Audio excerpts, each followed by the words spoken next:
अस्सलाम वालेकुम। Doctor Abbas Khan, frontier medical centre कोहाड़ना। नन ज़मूंगा वीडियो दा पजमी के सर चक्कर वली ढेर राजी अक्सर मरीजन का राजी और दा गवाई ची डॉक्टर साहब लमा सर तावी दे दवाई BPPV यानी बिनाइन पैरोक्सिस्मल पोजिशनल वर्टाइगो دا په ژمي کې ډېر عام وي. د دې مختلف وجوهات دي.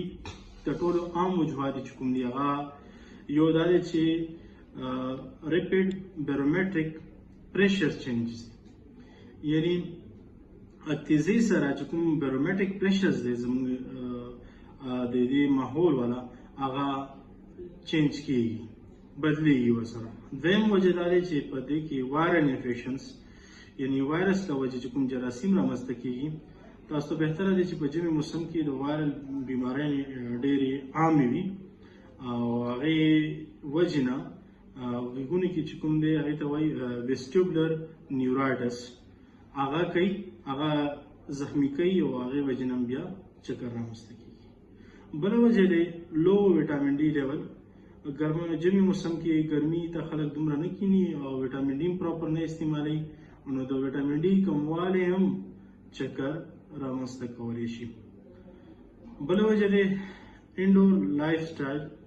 په ژمي موسم کې اکثره خلک په کمرو کې دننه پاتې کیږي، بهر نه وځي، نو دې وجې نه زموږ بدن چې کوم دی سر زموږ چې دی چکر ته پاتې کیږي.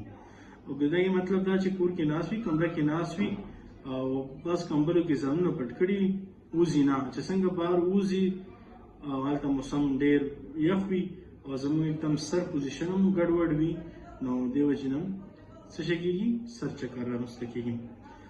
بله وجه ده الرجیز.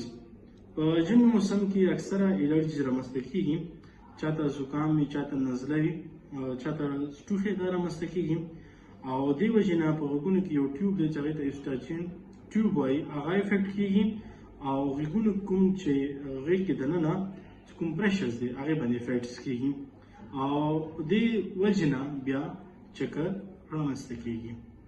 بله که چېرته چاته د زړه مسله وي، د زړه بیماریانو وجې نه هم کېدلی شي، ځکه چې هغه پراپر میډیکیشن پکار دی چې استعمال شي. شوګر غیر کنټرول کېدل، یعنې شوګر چې کنټرول نه وي هغې وجې نه هم کېدلی شي. بلډ پریشر کنټرول چې نه وي هغې وجې نه هم کېدلی شي او موږ د بدن چې کوم لیپیډز دي، ویټ چې دي د